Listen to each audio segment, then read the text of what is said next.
Hi, Angel here. Thanks for stopping by.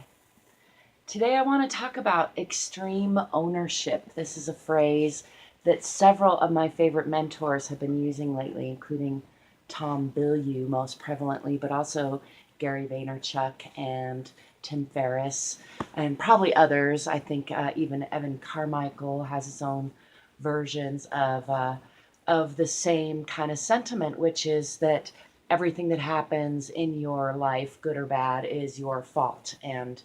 Um, and yeah, Tom Bilyeu in particular often uses, the word fault and blame, and I wince at that. I resist that a little bit because I like the word responsibility a lot better. I think that blame and fault, whether it's aimed at yourself or others, has a real negative connotation.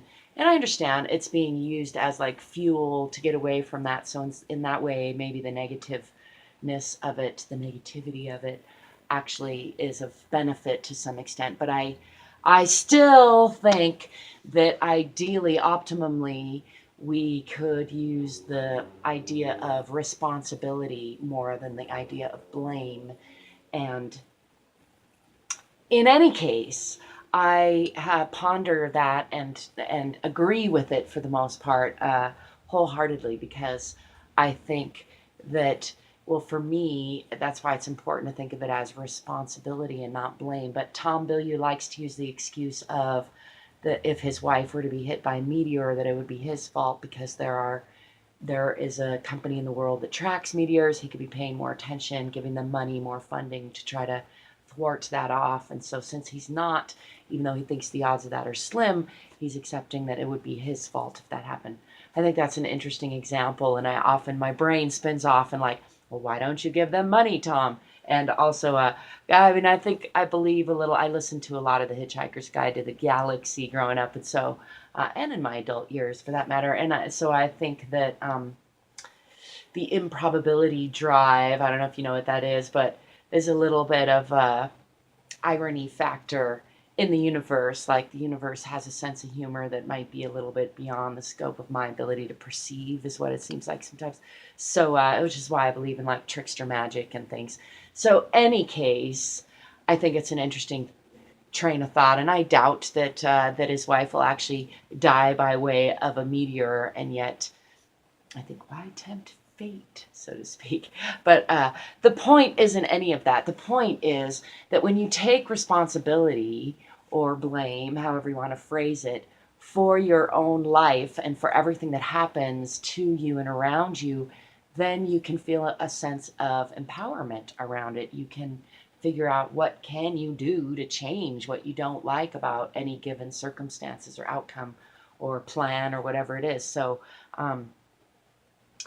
I think this way frequently. I agree with it wholeheartedly. I like to go back and forth between using, accountability to others and feedback from others as real fuel for me to grow and guidance for me to grow. And then ultimately, I like to use my own intuition and bring it all kind of condensed back to just the singular me of what's the best I can be, what's the best I can do. And that entails taking full responsibility for everything around me. So one of my middle finger mantra and my five finger mantra that I try to say every day, at least once, sometimes many times a day, is I take full responsibility for my moods, thoughts, and actions in all conditions and circumstances.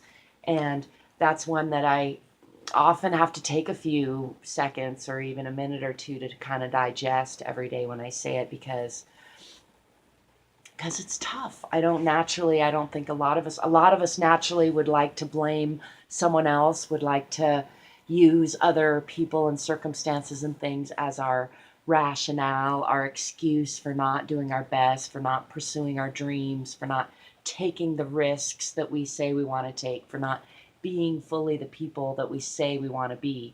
And when you take full responsibility, when you really put it all the weight on you, when you say, it's all on me and nobody but me, then it takes away all that excuse. You can still choose to have whatever relationships you want to have. You can choose to serve in whatever ways you want to serve. You can choose to be whatever kind of person you want to be. And when you take responsibility for that, it frees you up to both enjoy whatever you're choosing and change it if you find you're not enjoying it. That's what I got to say about that for right now. I hope you are choosing what you want. And if you're not, I hope you can see that that is your choice and that it's probably serving you in some way. And if you really don't think it's serving you or you're really tired of it, then change. You can change. You can change. I can change. We can change. That's my 2 cents. But right now, till next time, peace, prosperity, progress, potential, and positivity.